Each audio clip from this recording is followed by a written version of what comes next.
Hello internets, it's once again time for a red wall of lateness vlog because I am doing this at 10, which means my parents are asleep.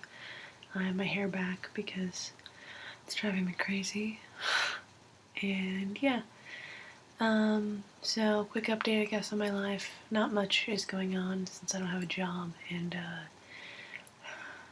I'm getting bored again. I get bored really quickly of not doing anything, and then as soon as I have a job I'm like, man, I wish I could just sit in my house and not do anything. So, you know, grass is always greener, I guess. But I think part of it's just I'm sick of Moses Lake. Yeah. My car's engine had a big fat failure when I went to Seattle, and we had to get a whole new one, which is kind of insane, but my dad was willing to pay for that for me because he said, you know, he can't be giving me a car that doesn't work, and I'm like, that's really nice. But he's also going to sue the company that sold it to us because it's illegal and they are not willing to pay for the repairs. So there you go. So hopefully that will turn out okay. I don't know. It sucks that it has to come to that, but that's how it is sometimes, I guess. So I'm going to Pullman on Monday. So maybe I can put a little vlog together of stuff in Pullman so you guys can see it again. I'm unexcited because I thought the last time I was in Pullman was the last time I was going to be in Pullman, at least for a while. And it wasn't. I also realized I have to go there in 4 years if Joshua graduates from there, which I was like, yay. But that's different, I guess, being there for that instead of being there for stupid school reasons for me. So I'll do my application to graduate, maybe talk to Spawn Holes, I don't know. He hasn't gotten back to me and it's almost here, so we'll see about that. Yeah. And Joshua heads up on Monday, so that's exciting for him. I don't think the fact that he's moving has set in yet. I asked him if he started packing the other day, and he said no, which I was like, dude, get on it. And he's like, well, it'd be stupid for me to pack things and then have to get them out of the box to use them. And I was like, well, yeah, you pack the things you're not currently using. But I'm sure he'll have lots of fun, and it'll be a good experience for him. It does make me feel slightly old, though, because Joshua is 2 years younger than me. And while he was still in high school, then I felt kind of like a young college kid, and now, and he's going to a university, I feel kind of old. I know I shouldn't because I'm 20 and I almost have my bachelor's, and I'm going to get my master's very soon, but still kind of feel old. I've still been a bit depressed, which is irritating, but I think that will be better once I move. I think I just feel like I have no purpose here, and it's really hard for me to stay focused and like care about things. I don't know. It's been a bit difficult, which is like whine, cry, you know, about the fact that I'm not doing anything here. But, you know, sometimes it's just that way. And it's very common at our age. So, you know, Becky, you also hang in there. I know you've been upset about your parents, and we talked about that, so I don't have much else to say besides that we're all in this kind of weird transitionary period of life where life can go many, many different ways, and this is the moment of choosing. So it's not only very stressful for us, but for everyone involved in our lives, because they also have to figure out how to treat us. And, you know, they're just trying their best to help us get where we need to go, where they think will be best. And I understand that that's what your parents are trying to do, and I know it's difficult, but you just gotta deal. Which I say, so I'm feeling a little bad since I have been having problems dealing with my parents, but I'm moving very soon. But it'll be okay. You'll get through it, and I'm sure the opportunities that come to you because of your mishaps in the past are going to be exactly what you need. Haley talked a lot about fan fiction, and I was excited for the super nerdness of that, of the English conversation. But besides that, I have nothing to add. I think it was very eloquently done, and yeah, I agree with pretty much everything you said. When you started talking about fan fiction not being legitimate, my immediately thought was like, well, Shakespeare, like one of the most famous writers ever, did a lot of fan fiction. And Becky knows about that too from her writing class where she had to read Winter's Tale, was it? I think. But there's also like Romeo and Juliet and a whole bunch of others. And he's considered, one of the best writers ever, probably the best writer ever. So there you go. Yeah, but I don't understand people's problem with fan fiction. I think it does. I think the quality of writing of a majority of fan fiction is not very good, and that's what gives it its bad rap, and also that it's not being creative, which I think is a bunch of bull, because it's just using somebody's characters who you love, just like you could create characters that you love, and thinking up new situations for them to be in, so whatever. It's also interesting, I guess, the different mediums that can happen in, because fan fiction is extremely successful in comic book writing. Like Alan Moore did a Joker Batman story called The Killing Joke, which is fantastic because Alan Moore wrote it, so it's beautiful and it's very well illustrated. I don't know who it is. I always feel bad because I never know who the illustrator is, but he's great. But that was completely and utterly a fan fiction, obviously, because he did not create any of those characters.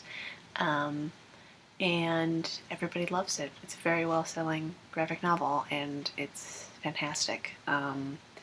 So, I don't know, I guess comic books in general are not what you would consider literature, but they should be, because a lot of times they're better written than a lot of literature.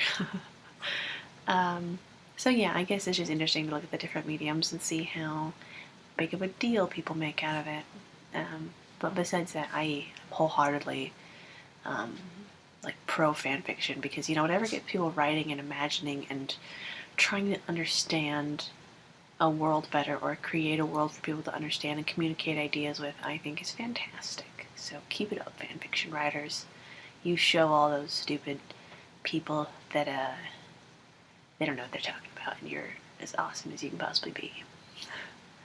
And about 50 Shades of Grey, I think John said it best. I was watching one of his Swoodly Pooper videos, and he said, it's not a great book, but bad books have been popular since the beginning of writing. So, it happens. And, good on her for being able to market it and do so well. Well-deserved fame, I guess, in that way. But the true test of writing in novels is their ability to last, and I don't think 50 Shades of Grey will be doing so. So, yeah. It's just a thing right now. Besides that, I don't have much to say. I've been watching Big Brother a lot. It's one of I guess it'd be my guilty pleasures if I felt guilty about it, but I don't. So it's just one of those things I love that a lot of people think are stupid, which kind of is a lot of things sometimes. But I was talking to Haley about it, and I was getting her excited about it, and I really hope that you watch it, and Becky, you too. It's just, I don't know, that show's fantastic. I can't help but love it. And it's just becoming fantastic again. I don't know, this season was kind of like blah until now, and now I'm like, yes. And last season was a bit ridiculous. The producers of the show put in big twists, often to people's annoyance, because they do it specifically trying to keep certain people in the game who will get them ratings. Which, it's unfortunate to be the target of that, but it's always like with the ability to work around it, it just makes it easier for some people than others, which kind of sucks, but it's not you know, a fair game ever. So just gotta get over it, I guess. But one thing I wanted to tell you guys that I thought Haley would like specifically was it's called Big Brother, right? Presumably about the 1984 kind of Big Brother, all in your house, watching you constantly, and just keeping an eye on you. But it's fantastic because they do keep the cameras running all the time, but you have to pay for the service, which, you know, like to watch it all the time, which a lot of people do, which I think is weird. Although they make me a bit jealous that they get to see more stuff than I do. But, I mean, like, I've been looking at the Tumblr tag, which is not a good idea because spoilers all over the place. But, you know, it's kind of fun to see what they're seeing, I guess, through their words. Anyway, but they were talking about, or we were talking about how it's filmed all the time, and Haley really appreciated that in kind of a weird way because she's like, I'm glad that they're, you know, going whole hog doing the whole thing, but it is a bit creepy that people pay for that. And I was like, yeah, kind of.